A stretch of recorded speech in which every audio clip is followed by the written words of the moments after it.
I vividly remember what it was like when the first Assassin's Creed game released. I just finished school and was actively avoiding to decide what to do with my future, and video games seemed like a viable way to do so. Assassin's Creed was, at the time, everywhere. Not only was Ubisoft putting a lot of money into advertising and had well-known actors like Kristen Bell voice the characters, it was also a seriously innovative game. It wasn't the first stealth game, it wasn't the first open world game, and it wasn't the first game that built onto historical events. But it weaved all of those elements together with a fascinating narrative that resonated very well with the audience. For years, white-hooded figures should become a staple at gaming conventions.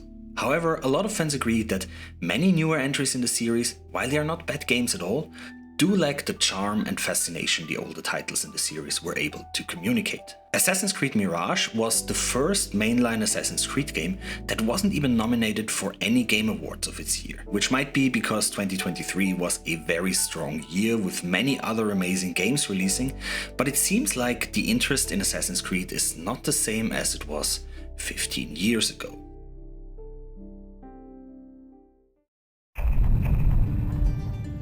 People sometimes forget that Assassin's Creed actually stems from another popular IP. Patrice Désilets, one of the first members of Ubisoft's Montreal studio, made a name for himself, as well as the company, working on Prince of Persia: The Sands of Time, for which he was even awarded the Game Developer's Choice Award at GDC in 2004. Désilets pitched the idea for a more stealth-oriented Prince of Persia game to Ubisoft, who were impressed and even suggested developing a whole new IP. When Assassin's Creed released in 2007, it was considered to be a very ambitious and experimental idea for a game. While there was certainly criticism for different aspects of the game, it featured many aspects of gameplay that not only resonated with the audience at the time, but would also become a blueprint for many other games. Free running and the ability to interact with almost any surface in an already very open world allowed for an unprecedented level of freedom, and the story was a refreshing mix of fantasy and historical accuracy. While Assassin's Creed was still somewhat of a proof of concept, Désilets planned the game as a trilogy. Assassin's Creed 2 not only improved the gameplay, but also introduced a well-crafted, more character-driven story. The game was both critically and financially very successful. However, first cracks started to show. A lot of people did not enjoy the part of the early Assassin's Creed games revolving around the modern-day character Desmond Miles. But I have to admit, I really liked them. While obviously a bit distanced from the rest of the narrative, I always thought they were what set the story apart from all of the other historical fantasy reimaginations. That being said, you could easily see that the development team focused more on the historical elements of the story, since Desmond's segments became more and more detached. Finding a red thread between the scenes became harder, and it felt like a lot of the story's potential was simply ignored. The finale for Desmond's arc is probably one of the most unsatisfying endings in video game history, and the modern segments for following Assassin's Creed games are so uneventful, they are not even worth mentioning separately. Maybe the team at Ubisoft too felt that something was missing, as, starting with Assassin's Creed Origins, they reintroduced modern day segments by introducing the character Layla Hassan. But I think that idea somehow backfired. Not only were Layla's segments even more disconnected than Desmond's, just the fact that the whole modern day storyline was already so messed up made it even harder to establish a satisfying narrative for this character.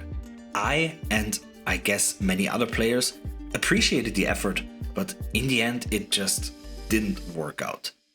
The latest title, Assassin's Creed Mirage, again cut all the modern day stories. Désilets and Ubisoft had a complicated relationship around 2010, which ended in Désilets not only stepping back as the creative director of Assassin's Creed Brotherhood, but leaving the company entirely in 2011. Brotherhood was still a great game, built upon a very solid foundation that Désilets and the team at Montreal established. For many fans, Brotherhood is even the best entry in the entire franchise, and not undeserved. Although the game was made in only 1 year, it featured an enormous map and an actually quite fun multiplayer mode. However, Assassin's Creed Brotherhood was not part of the original plan for the series, and neither was the next game in the franchise, Assassin's Creed Revelations. Both games continued the story of Ezio, the main character from Assassin's Creed 2, and even though there was controversies around the development of those games, they ended up pretty good. Desilee's departure, however, set in motion a variety of changes in how Ubisoft made their games. Games had to be produced fast, since the company aimed to release a new Assassin's Creed game every year, which meant a lot of work was outsourced and only stitched together later on. Revelations was probably the first game that was affected by this. While still entertaining, you could see from the reviews that the audience was feeling that something was amiss. But the game still offered a captivating finale for Ezio's storyline and was able to create a lot of excitement for Assassin's Creed 3, which would feature a new protagonist and a new setting altogether. Now, I played Assassin's Creed 3 a lot. I wanted the game to be good, and to give credit where credit is due, the game had its strengths. I did like the setting and the way they tried to tackle Connor's story as a child from two different cultures. I liked that they gave us more complex Templar characters. I liked the tomahawk as a weapon, but it is hard to ignore the game's many weak aspects. It was notoriously buggy, it lacked some of the mechanical complexity of its predecessors, and especially at the end of the game I found the jumps from one story beat to the next very abrupt and unnatural. And of course there was the thing with Desmond's ending. You see, while Assassin's Creed as imagined by Desilee was supposed to span 3 games, at the time of Assassin's Creed 3, Ubisoft had long seen the monetary potential of the series, and had no intention to stop after only 3 games. That was the reason why they extended Ezio's story, and that was also the reason they couldn't let the story end here. The story in the modern day sections of Assassin's Creed around Desmond, however, was getting closer to its grand finale. The decision to end the story the way they did is a big mystery to me. If the series should go on, Ubisoft would have had enough material to give Desmond 2 or 3 more games full of exploration and lore, but the company decided to part ways with Desmond, who had been a central part of the game's narrative since its very beginning, in the most unceremonious way possible. Ironically enough mirroring the departure from Desilee's earlier. The ending was not well received, but in hindsight I think it was to be expected.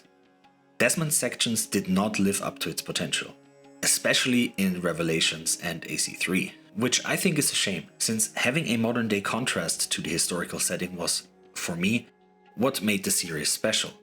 I knew I would never see a game that centers specifically around Desmond. I don't think that would have worked, but game after game I hoped that the developers would give his part of the story just a bit more love.